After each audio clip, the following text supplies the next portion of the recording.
Hallo Leute, schön, dass ihr wieder mit dabei seid. Ja, heute habe ich wieder einen Flipper Zero mit am Start und das kann natürlich nur eins bedeuten. Neue Updates. Und zwar neue Updates zu ProtoPirate. Bei ProtoPirate hat es ein richtig dickes Update auf die Version 3.2 gegeben. Und in der Version 3.2 gibt es einige Neuigkeiten, denn ProtoPirate ist viel stabiler und das Allerwichtigste, es gibt jede Menge neue Protokolle. Welche Protokolle jetzt von welchen Fahrzeugtypen jetzt mit dabei sind, das erfahrt ihr in diesem Video direkt nach dem Intro.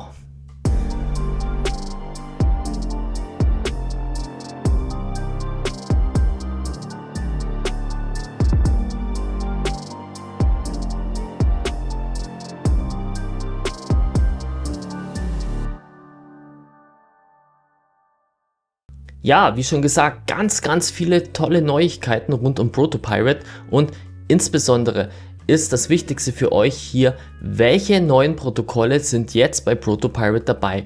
Unterm Strich kann ich auch noch sagen, dass die App durch viele kleine Entwicklungsschritte mittlerweile sehr stabil ist. Die ganzen Speicherprobleme, die wir aus der Vergangenheit gekannt haben, sind mittlerweile so gut wie verschwunden. Ja, das Wichtigste jetzt für euch: was ist neu zur letzten Version? Lasst uns einfach mal reinschauen in die aktuellen Protokolle. Ja, hier auf der ProtoPirate Seite sehen wir auch, dass sich hier unten gerade im Bereich der Supported Protokolle so richtig viel getan hat. Wenn wir hier mal schauen, sehen wir jetzt auch, das war übrigens auch eine Frage, die einige von euch hatten: woher weiß ich, welches Auto welche Frequenz nutzt? Ja, hier im README wird es jetzt tatsächlich viel klarer, als wie es bisher der Fall war.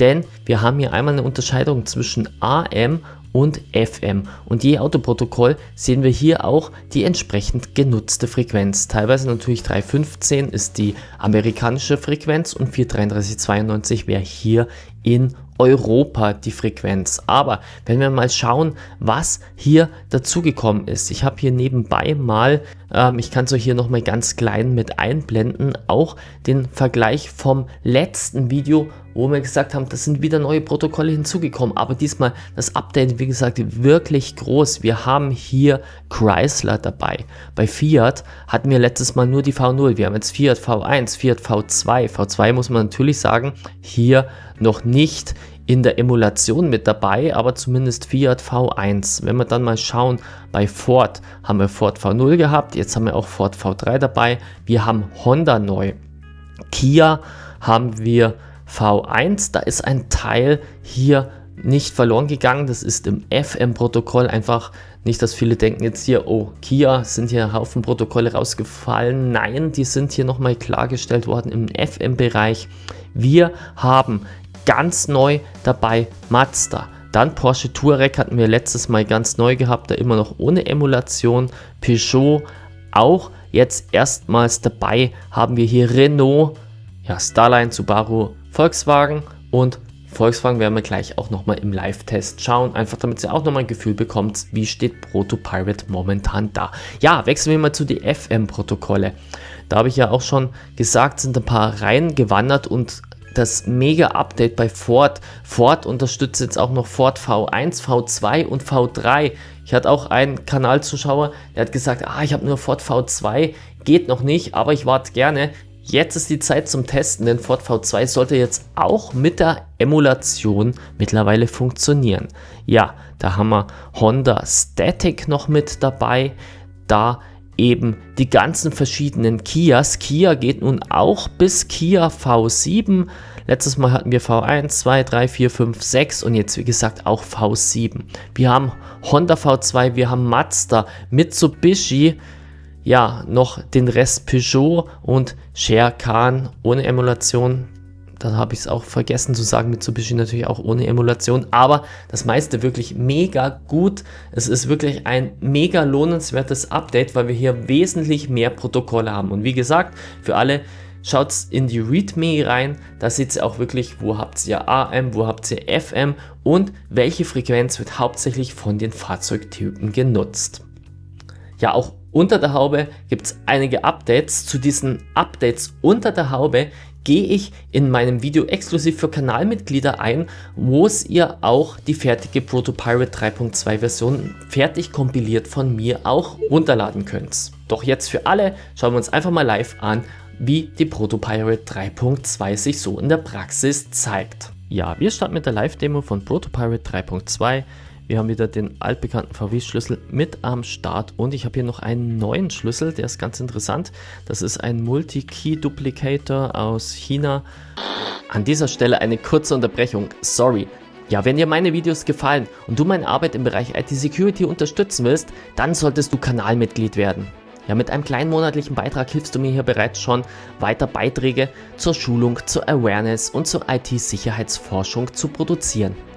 Den Button zur Kanalmitgliedschaft findest du hier direkt unter dem Video und ich würde mich freuen, dich als Kanalmitglied willkommen zu heißen. Ja, und du möchtest meine Arbeit unterstützen, möchtest aber nicht gleich Mitglied werden, dann sag einfach mit einem Super Thanks Danke. Dadurch kannst du mir auch einmalig was zurückgeben, wenn dir irgendein Beitrag besonders gut gefallen hat. Ich freue mich auf jeden Fall über jeden von euch. Vielen Dank für deinen Support, doch jetzt zurück. Das ist ein Multi-Key-Duplicator aus China. Und den würde ich auch mal in einem extra Video vorstellen. Da habe ich auch schon einen ganz speziellen Autoschlüssel angelernt und den können wir auch mit ProtoPirate testen. Hier mit kleiner Modifizierung von mir. Ich habe hier auch die Versionsnummer mal mit reingemacht, weil ich habe hier verschiedene ProtoPirate Versionen am Start und mit dieser kleinen Modifikation macht es mir das Ganze leichter, hier auch zwischen verschiedenen ProtoPirate Versionen zu switchen. Ja, gehen wir mal rein in die 3.2. Ihr habt es gemerkt, der startet auch super schnell. Wir sehen auch hier, wir haben die Version 3.2. Ja, einfach von den Funktionen können wir mal hier schauen mittels Receive. Da habe ich jetzt mal hier voreingestellt AM650 für 3392 für Ford passend. Denn ich habe mir hier auf diesen chinesischen Key Duplicator einen Schlüssel von Ford einprogrammiert und wenn ich hier drauf drücke, dann sehen wir auch, dass dieser Emulatorschlüssel, dieser Hardware-Emulatorschlüssel auch hier diesen Ford-Schlüssel emuliert. Lasst uns mal reinschauen. Wir sehen hier entsprechend den Key, den wir hinterlegt haben und mittels Emulate kann ich auch hier direkt in die Emulation reingehen und wir sehen auch, er schickt das Ganze hier auch tatsächlich ab. Er setzt den Counter richtig hoch. Wir können auch hier andere Tasten drücken. Das alles wunderbar. Wir können es speichern oder wie gesagt direkt emulieren. Speichern möchte ich es jetzt nicht. Ich gehe jetzt hier einfach raus. Was auch cool ist, wir haben jetzt wieder 20 Speicherplätze, die wir hier laufend abspeichern können. In der letzten Version war es ja ein bisschen eingeschränkt auf 10. Da haben wir jetzt hier wieder ordentlich Speicher. Ja, ich gehe mal in die Frequenzauswahl rein. Und wir wollen ja jetzt noch den VW-Schlüssel testen. Für 3439 ist da die Frequenz von dem VW-Schlüssel. Modulation AM650 passt, ist bereits vorbereitet. Und wenn ich jetzt hier auf Schließen drücke, sehen wir auch oder öffnen, dass hier entsprechend der VW-Schlüssel wieder sauber erkannt wird. Wir können auch hier direkt in die Emulation reinspringen und den Counter sauber hier weiter durchlaufen lassen mit den verschiedensten Tasten, ohne dass ich es speichern muss. Wir sehen, es ist bis jetzt nicht einmal abgestürzt, es ist wirklich performant, wenn ich hier rausgehe, das geht alles super flott und schnell. Das hat mit ein paar Änderungen unter der Haube zu tun, die ich schon, wie gesagt, im Private Video näher erkläre. Ich gehe jetzt da mal raus und was ich euch hier auch noch zeigen möchte ist, ich habe hier auch den Timing Tuner mal mit eingebaut. Im Timing Tuner, wenn ich drin bin, der kann hier zur Signalanalyse verwendet werden und wenn ich hier zum Beispiel einen Autoschlüssel habe, dann kann man hier auch sehen, er erkennt Volkswagen und man kann hier wichtige Informationen zum erkannten Protokoll und zu den verschiedenen Phasenlängen des Signals, den der Autoschlüssel hier sendet, für Debugging-Zwecke auch anschauen. Ja, zurück.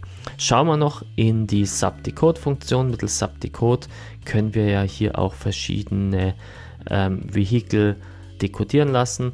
Wenn wir hier zum Beispiel zu Volkswagen reingehen und bei Golf zum Beispiel und wir starten, dann sehen wir auch hier jetzt, das Ganze ist ein bisschen verändert. Wir haben hier unten den Ladefortschritt und wir sehen hier die ganzen Schlüssel. In dem Fall sind hier sehr, sehr viele Tastatureingaben drin. Er hat jetzt hier den Speicher auch wirklich mit 20 erschöpft und wenn wir hier in 1 reinschauen, sehen wir auch hier die entsprechenden Keys, was für eine Taste gedrückt worden ist und wir können auch hier wieder direkt in die Emulation starten und das Ganze hier direkt senden. Wäre früher nicht möglich gewesen, aufgrund der ganzen Speicherknappheit ist das Ding hier oft out of memory gegangen. Das, wie gesagt, finde ich jetzt hier richtig gut gelungen. Ganz großer Vorteil, super performant, super vom Speicherhandling jetzt gelöst und mit der Version 3.2, wie gesagt, ganz viele neue Protokolle. In dem Sinne kann ich nur hier schon mal einen Daumen nach oben da lassen für die wirklich coole Arbeit an Version 3.2 von ProtoPirate. Ja, das war's gewesen zu unserem heutigen Update ProtoPirate 3.2. Ihr habt es gesehen, viele neue Protokolle, super stabil das Ganze, performant auch wirklich gut. Ja, wir haben eine deutlich bessere Speicherauslastung, dadurch deutlich stabiler das Ganze. Und in diesem Entwicklungsstand macht die App wirklich Spaß auf mehr, denn wir können hier mit diesem tollen Unterbau wirklich gespannt sein auf viele neue Protokolle, die wir hier für die Zukunft erwarten werden. Ja, lasst mir gerne eure Gedanken zu ProtoPirate und zu den wirklich coolen Verbesserungen zur Version 3.2 da unten in die Kommentare. Ich schaue es mir auch gerne an und würde mich natürlich wie immer freuen, wenn euch das Video gefallen hat. Lasst bitte einen Daumen nach oben da, den Kanal abonnieren und die Glocke drücken nicht vergessen, dann werdet ihr auch benachrichtigt, wenn ich neue Videos rund um die IT-Security für euch hochlade. In diesem Sinne würde es mich auch freuen, wenn ihr beim nächsten Video mit dabei seid. In diesem Sinne, macht's es gut. Ciao, euer Raik.